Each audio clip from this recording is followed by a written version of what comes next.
അങ്ങനെ രാമഭദ്രൻ എന്നയാളെ ജാനകിയെയും വിജയപത്മനെയും ആ വീട്ടിൽ നിന്ന് ഇറക്കിവിടാണ് കേട്ടോ. ഇനി നിങ്ങൾ ഇവിടെ നിൽക്കുന്നതിൽ അർത്ഥമില്ല. എന്തായാലും നിങ്ങൾക്ക് ഈ വീട്ടിൽ സമാധാനത്തോടെ ജീവിക്കാൻ പറ്റില്ല. അതിനേക്കാൾ നല്ലത് നിങ്ങൾക്ക് ഇവിടെ നിന്നും ഇറങ്ങി പോവുകയാണ് എന്ന് പറഞ്ഞിട്ട് അദ്ദേഹം വീടിനകത്തേക്ക് കയറി ഡോറ് കൊട്ടി അടക്കാൻ കേട്ടോ.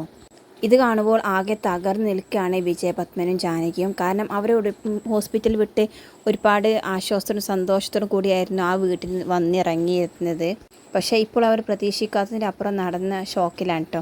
അങ്ങനെ വിജയപത്മൻ ജാനകിയെ വീടിൻ്റെ ഉമ്മറത്ത് തന്നെ കഷ്ടപ്പെട്ട് പിടിച്ചിരുത്താണ് കേട്ടോ. അവർക്കാകെ ക്ഷീണവും കുഴക്കൊക്കെ അനുഭവപ്പെടുകയാണ്. തൽക്കാലം നീ ഇവിടെ ഇരിക്കുക, നമുക്ക് എന്തെങ്കിലും ആലോചിച്ച് വഴിയുണ്ടാക്കാമെന്ന് വിജയപത്മൻ പറയാണ്. ആ സമയത്ത് പ്രാർത്ഥന കുറച്ച് അപ്പുറത്തേക്ക് മാറി നിൽക്കാൻ കേട്ടോ. എന്നിട്ട് അവൾ ഭാവനയെ വിളിക്കുകയാണ്. എന്നിട്ട് ഭാവനയോട് പറയുന്നുണ്ട് ഇന്ന് ഹോസ്പിറ്റലിൽ ഡിസ്ചാർജ് ആയതും വീട്ടിൽ വന്ന് ഇറങ്ങിയതും ആ സമയത്ത് രാമഭദ്രൻ എന്ന് പറയുന്ന ആളെ അവിടെ വന്ന് താമസമാക്കിയതും അവരോട് ഇറങ്ങി പോവാൻ പറഞ്ഞ കാര്യങ്ങളൊക്കെ പറയാൻ കേട്ടോ. അപ്പം ഭാവന ചോദിക്കുന്നുണ്ട് ആരാണ് ഈ രാമഭദ്രൻ എന്ന്. അപ്പോൾ പറയുന്നുണ്ട് അങ്കിൾ കുറച്ച് കടം വാങ്ങിയിരുന്നു, അത് തിരിച്ചു കൊടുക്കാനുള്ള ആളാണ് എന്നൊക്കെ പറയാം കേട്ടോ. അപ്പോൾ ഭാവന പറയുന്നുണ്ട് പ്രാർത്ഥന ഞാൻ ഇതിലെന്താ ചെയ്യുക, എനിക്കൊന്നും ചെയ്യാൻ പറ്റില്ലല്ലോ പറയാം. അപ്പം പ്രാർത്ഥന പറയുന്നത് ഞാൻ ചേച്ചിയോട് വിവരങ്ങൾ പറഞ്ഞു തന്നുള്ളൂ, ചേച്ചി ഒന്നും ചെയ്യണം എന്ന അർത്ഥത്തിലല്ല എന്ന് പറയാണ്. ഭാവന പറയുന്നുണ്ട് എന്തായാലും നിങ്ങൾ അവിടെ നിൽക്കുക, ഞാൻ ഇപ്പോൾ വരാം എന്ന് പറഞ്ഞിട്ട് ഫോൺ കട്ട് ചെയ്യാൻ കേട്ടോ. പിന്നീട് ഭാവന ആലോചിക്കുന്നുണ്ട് ഇനി ഈ വരെ ഞാൻ സൂര്യയോട് വിളിച്ച് പറഞ്ഞാലോ, അല്ലെങ്കിൽ വേണ്ട സൂര്യ അറിഞ്ഞാൽ എന്നെ വഴക്ക് പറയും എന്ന് പറയാം കേട്ടോ. പിന്നീട് വിജയപത്മനും ജാനകിയും ആ വീടിൻ്റെ ഉമ്മറത്ത് തന്നെ ഇരിക്കുകയാണ്. ആ സമയത്താണ് രതീഷ് അങ്ങോട്ടേക്ക് ഓടി വരുന്നത്. അച്ഛാ ആ രാമഭദ്രനും കൂട്ടരും നമ്മുടെ വീട്ടിൽ താമസിക്കാൻ വന്നിട്ടുണ്ട്, എന്നെ അവിടെ നിന്ന് ഇറക്കി വിട്ടു എന്നൊക്കെ പറയാം കേട്ടോ. അപ്പം വിജയപത്മൻ പറയണത് ഇനി നമ്മൾ എന്ത് ചെയ്യും, ആ തറവാട് നമ്മൾ വാടകയ്ക്ക് കൊടുത്തിട്ടില്ലായിരുന്നെങ്കിൽ അതിൽ തന്നെയും പോയി താമസിക്കാമായിരുന്നു.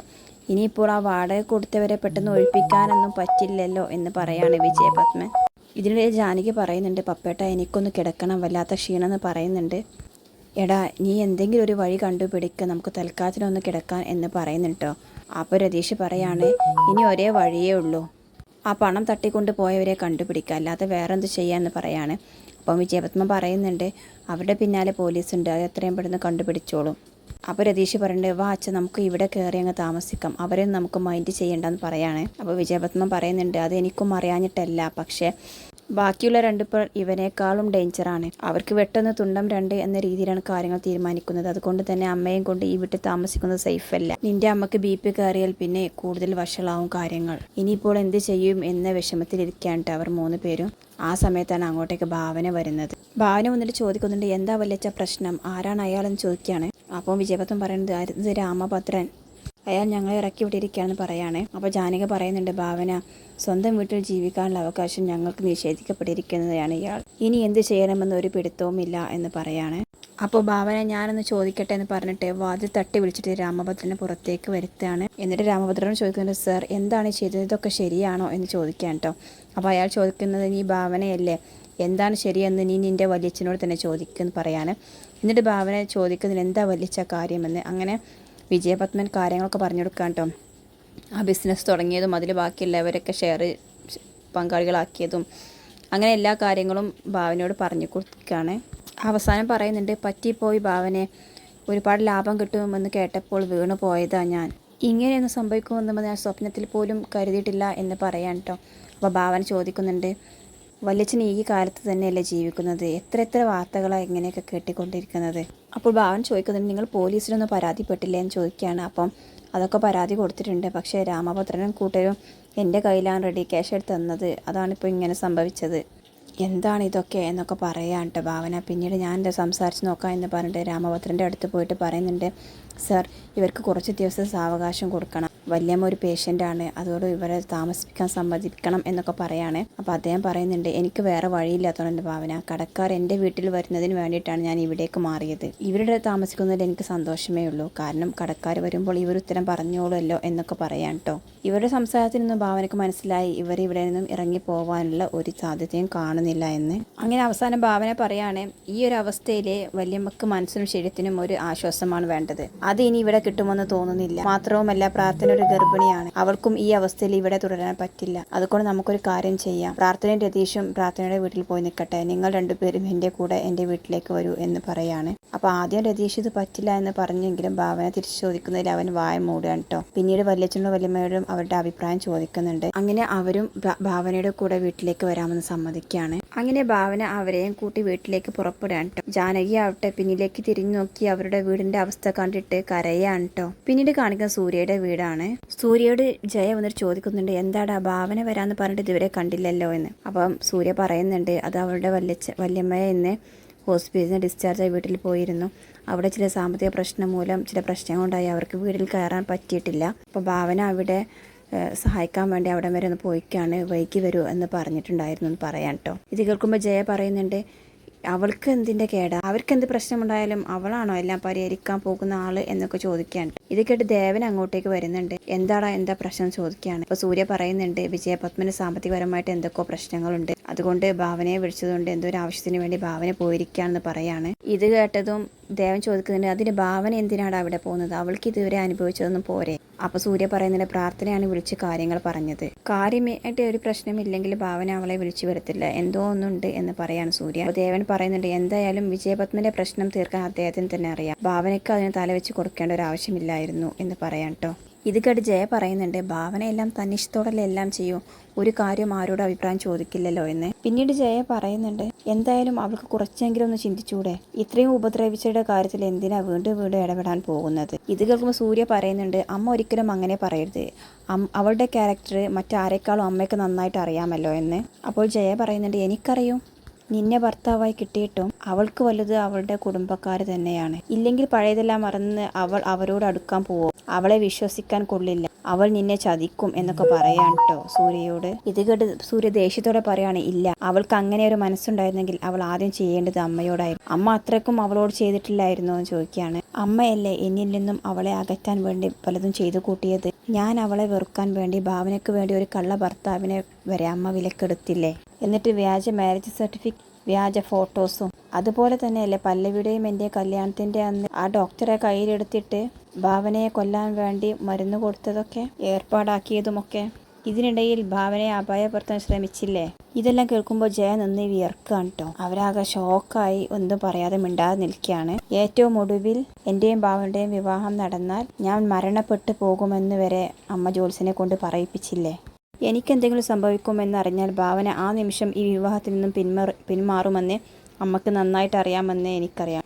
അതുകൊണ്ട് തന്നെ ഇന്ന് വരെ ഇതെല്ലാം അറിഞ്ഞിട്ടും ഭാവന അമ്മയോട് എന്തെങ്കിലും ഒരു എതിർപ്പ് കാണിച്ചിട്ടുണ്ടോ. ഇതെല്ലാം കേട്ടുകൊണ്ട് തൊട്ടടുത്ത് നിൽക്കുന്ന ദേവന്റെ മുഖത്തേക്ക് നോക്കുകയാണ് ജയ. അപ്പോൾ ദേവൻ പറയുന്നുണ്ട്, എന്താ ഞാൻ നെട്ടാത്തതെന്ന് നീ വിചാരിക്കുന്നുണ്ടോ, ഇവരുടെ വിവാഹം കഴിഞ്ഞ പിറ്റേ ദിവസം തന്നെ ഞാൻ സൂര്യയോട് എല്ലാ കാര്യവും പറഞ്ഞിരുന്നു, നീ എന്തെല്ലാം ചെയ്തു കൂട്ടി, നീ ഒരു രോഗിയാണെന്ന് ആദ്യം നീ നുണ പറയിപ്പിച്ചു, പക്ഷെ അന്ന് ശരിക്കും നിന്നെ രോഗം പിടികൂടിയെന്ന് നീ അറിഞ്ഞില്ല, നീ എന്തെല്ലാം ഭാവനയോട് ചെയ്തു കൂട്ടി, പക്ഷെ ഇതൊന്നും അവരുടെ വീട്ടുകാരറിയുന്നില്ല, അതെല്ലാം അറിയുന്ന ഒരു ദിവസം വന്നാൽ ഒരു പക്ഷേ അവരെല്ലാം നിനക്കെതിരായിരിക്കും, അതൊരിക്കൽ നിനക്ക് താങ്ങാനാവില്ല, ഒരു പക്ഷേ സേതു മാത്രം മതിയാവും നിന്റെ ഈ കൊള്ളരുതായ്മക്ക് എതിരെ പ്രതികരിക്കാൻ.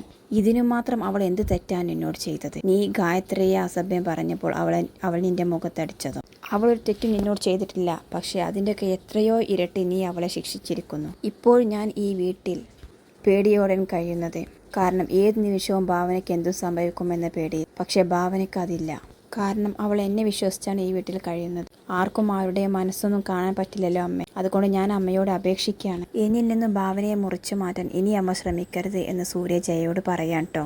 അങ്ങനെ എന്തെങ്കിലും സംഭവിച്ചാൽ ഇനി എൻ്റെ ജീവിതം അതോടെ അവസാനിക്കും എന്ന് സൂര്യ പറയാൻ കേട്ടോ. ഇത് കേട്ടതും ജയ ആകെ ഷോക്കായിട്ട് തിരിഞ്ഞു നോക്കുകയാണ് അവനെ. എല്ലാം മിണ്ടാതെ കരഞ്ഞ് കേട്ടുകൊണ്ടിരിക്കുകയായിരുന്നു കേട്ടോ അവർ. പിന്നീട് കാണിക്കുന്നത് ഭാവനയുടെ വീടാണ് കേട്ടോ. അവിടെ ഗായത്രി പറയുന്നുണ്ട്, ഏട്ടത്തിയെ ഇന്ന് വീട്ടിലേക്ക് കൊണ്ടുവന്നിരിക്കുമോ, നമുക്ക് അവിടെ പോയി അവരെ ഒന്ന് കണ്ടാലും ചോദിക്കുകയാണ്. അപ്പോൾ സേതു പറയുന്നുണ്ട് ഞാനില്ല എന്ന്. അങ്ങനെ അവസാനം ഗായത്രിയും ഭാനുവും മായയും കൂടി അവരെ കാണാൻ വേണ്ടിയിട്ട് വീട്ടിലേക്ക് ഇറങ്ങാൻ നിൽക്കാൻ കേട്ടോ. ആ സമയത്താണ് ഭാവന അവിടെ വരുന്നത്. അപ്പോൾ ഒരു ഭാവനയെ കണ്ട് നിൽക്കുകയാണ്. അപ്പോൾ ഭാവന വാ വല്യച്ഛ വല്യമ്മ എന്ന് പറഞ്ഞ് അവരെ വീട്ടിലേക്ക് കയറ്റുകയാണ് കേട്ടോ. ഇതെല്ലാം കണ്ട് എല്ലാവരും ഷോക്കായി നിൽക്കുകയാണ്. എന്നിട്ട് വിജയപത്മ ചോദിക്കുന്നുണ്ട്, ഗായത്രി ഞങ്ങളെ ഇവിടെ ഒട്ടും പ്രതീക്ഷിച്ച് കാണില്ലല്ലേ എന്ന് ചോദിക്കുകയാണ്. അപ്പോൾ ഗായത്രി പറയുന്നുണ്ട്, ഞങ്ങൾ 3 പേർ അങ്ങോട്ടേക്ക് ഇറങ്ങാൻ നിൽക്കുകയായിരുന്നു. എന്നിട്ട് ഭാവനയോട് ചോദിക്കുന്നുണ്ട്, നീ എന്താടി ഒന്ന് വിളിച്ച് പറയാഞ്ഞ്.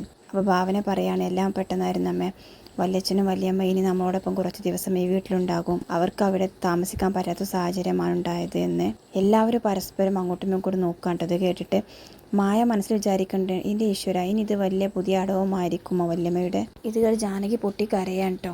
അപ്പോൾ ഗായത്രി ചോദിക്കുന്നുണ്ട്, എന്തിനാ ഏട്ടത്തി കരയുന്നത്? ഉണ്ടായിരുന്നതെല്ലാം പോയി ഗായത്രി. ഈ പപ്പേട്ടൻ്റെ ബുദ്ധിമോശം കൊണ്ട് ഉണ്ടായിരുന്ന പാർപ്പിടവും പോയി എന്ന് പറഞ്ഞിട്ട് അവർ പൊട്ടി കരയാണ് കേട്ടോ. എന്തായി കേൾക്കുന്നത് എന്ന് സേതു ചോദിക്കുമ്പോൾ പപ്പൻ വിജയപത്നി എല്ലാ കാര്യങ്ങളും വിശദീകരിച്ച് പറയാൻ കേട്ടോ, ഉണ്ടായ കാര്യങ്ങളൊക്കെ. ശേഷം ഗായത്രി അമ്മ അവരെ ആശ്വസിപ്പിക്കുന്നുണ്ട് കേട്ടോ. എന്തായാലും ഏട്ടത്തി പേടിക്കണ്ട, ഞങ്ങളൊക്കെ ഇല്ലേ ഇവിടെ. ഏട്ടത്തിക്ക് എത്ര വേണമെങ്കിലും ഇവിടെ താമസിക്കാം, ഞങ്ങൾക്കൊരു പരാതിയുമില്ല എന്ന് പറയാം കേട്ടോ. അപ്പോൾ ജാനകി കരയാണ്, ഞാൻ നിങ്ങളെ ഇത്രയും ഉപദ്രവിച്ചിട്ടും നിങ്ങൾക്ക് എന്നോടൊരു ദേഷ്യവുമില്ലല്ലോ. എനിക്ക് ഇങ്ങനെ ഒരു ആവശ്യം വന്നപ്പോൾ നിങ്ങൾ എല്ലാവരും എൻ്റെ കൂടെ ഉണ്ടായിട്ടല്ലോ എന്ന് വിജയപത്മനും പറയാണ്. ഏട്ടൻ അങ്ങനെയൊന്നും പറയരുത്, അച്ഛൻ്റെ സ്ഥാനത്ത് തന്നെയല്ലേ ഇവർക്ക് ഏട്ടന് എന്ന് പറയാം കേട്ടോ. ഗായത്രി, നിനക്കും മക്കൾക്കും വലിയ മനസ്സാണ്, അതുകൊണ്ടാണ് നിങ്ങൾക്ക് മാത്രമേ ഇങ്ങനെയൊക്കെ ചിന്തിക്കാൻ കഴിയൂ എന്നൊക്കെ പറയാണ് വിജയപത്മൻ. പിന്നീട് ഭാവന പറയുന്നുണ്ട്, വല്യമ്മ അധികം ഇരിക്കേണ്ട, കുറച്ച് റെസ്റ്റ് എടുക്ക്, നല്ല ക്ഷീണം തോന്നുന്നുണ്ട്, വാ എന്ന് പറഞ്ഞിട്ട് അവരെല്ലാവരും കൂടി പിടിച്ചിട്ട് അകത്തേക്ക് കൊണ്ടുപോകാൻ കേട്ടോ. എന്നിട്ട് റൂമിൽ ബെഡിൽ കിടത്തുകയാണ് ജാനകിയെ ഗായത്രിയും ഭാവനയും കൂടി. ജാനകി ബെഡിൽ കിടന്നിട്ട് ഇവരെ നോക്കിയിട്ട് കണ്ണ് നിറയാൻ കേട്ടോ. അവർക്ക് സങ്കടമുണ്ട്, അതോടൊപ്പം തന്നെ ഇങ്ങനെ ഒരു അഭയം തന്നതിൽ അവർക്ക് സന്തോഷവും ഉണ്ടായിരുന്നു. ശേഷം ഗായത്രി അമ്മയും ഭാവനയൊക്കെ പുറത്ത് പോരുകയാണ് കേട്ടോ. അപ്പം ഗായത്രി ഭാവനയോട് പറയുന്നുണ്ട്, എന്തായാലും മോളെ നീ ചെയ്തത് നന്നായി, എൻ്റെ മോളെപ്പോലെ ആരും ചിന്തിക്കില്ല. നീ എങ്ങനെ മോളെ ഇത് അറിഞ്ഞെന്ന് ചോദിക്കുമ്പം അവർ പറയുന്നുണ്ട് പ്രാർത്ഥന വിളിച്ചതും വിവരങ്ങൾ പറഞ്ഞതൊക്കെ കേട്ടോ ഭാവന. എങ്കിലമ്മേ ഞാൻ പോവാണ് സൂര്യയുടെ വീട്ടിലേക്ക്, ഞാൻ സൂര്യയുടെ കാര്യം പറയാതെ പോകുന്നത് എന്നൊക്കെ പറയാണ്. തിരിച്ചെത്തിയിട്ട് എല്ലാം പറയാം എന്ന് പറഞ്ഞ് ഇറങ്ങിയതാണ്. ആ സമയത്ത് ഭാനു വന്നിട്ട് പറയുന്നുണ്ട്, ഇതിനി വല്യമ്മയുടെ വല്യച്ഛന് പുതിയ അടവ് വല്ലതും എന്തോ ആവോ, അവർക്ക് മനമാറ്റം വന്നതെന്ന് ഞാൻ പൂർണ്ണമായും വിശ്വസിക്കില്ല ചേച്ചി, അങ്ങനെ ഇവിടെ ആരും വിശ്വസിക്കേണ്ട എന്ന് പറയാണ് ഭാനു. ഭാവന പറയുന്നുണ്ട്, അങ്ങനെ ഒന്നും വിചാരിക്കുന്നില്ല മോളെ, ഏത് സമയത്ത് വേണമെങ്കിലും ഇവരുടെ സ്വഭാവം മാറാം, നമ്മൾ ഇവരൊക്കെ എത്ര കണ്ടതാ എന്ന് പറയാണ്. പക്ഷേ ജാനകിയും വിജയപത്മനും അവിടെ വന്നത് ഭരത്തിന് ഒരിക്കലും ഇഷ്ടപ്പെട്ടിട്ടില്ല കേട്ടോ. അവൻ്റെ മുഖം അപ്പോഴേ ഭയങ്കര ദേഷ്യത്തിലാണ്. പിന്നീട് അവൻ ഗായത്രമ്മയോട് പറയുന്നുണ്ട്, ഇനി ഇതിൻ്റെ ഒരു കുറവും കൂടിയേ ഉള്ളൂ, ഇപ്പോൾ എല്ലാം ഈ വീട്ടിലായി എന്ന് പറയാട്ടോ. പിന്നീട് ജാനകി അപ്പുറത്തെ റൂമിൽ കിടക്കുകയാണ്. അപ്പോൾ അവർ കേൾക്കാൻ വേണ്ടിയിട്ട് ഭരതൻ ഇവിടെ നിന്നും പലതും വിളിച്ച് പറയുന്നുണ്ട്. പക്ഷേ അവരൊരക്ഷരം മിണ്ടാതെ എല്ലാം കേട്ട് നിൽക്കാൻ അതേ അവർക്കിപ്പോൾ നിർവാഹം ഉണ്ടായിരുന്നുള്ളൂ. പിന്നീട് അംബാലികയും ഏട്ടനും കൂടെ പ്ലാൻ ചെയ്യാണ് ഭരതിനെ എങ്ങനെയെങ്കിലും അവരുടെ കൂടെ നിർത്തണം എന്നുള്ളത് കേട്ടോ. ഇങ്ങനെ തുടർന്നാൽ വൈകാതെ അവർ ഒറ്റപ്പെടുമെന്ന് അവർക്ക് തീർച്ചയായിരുന്നു. അതുകൊണ്ട് അരുന്ധതിയെയും ഭരതിനെയും ഏത് വഴിയേനെയും അവരെ കൂടെ നിർത്തണമെന്ന് അവർ തീരുമാനിക്കുകയാണ് കേട്ടോ.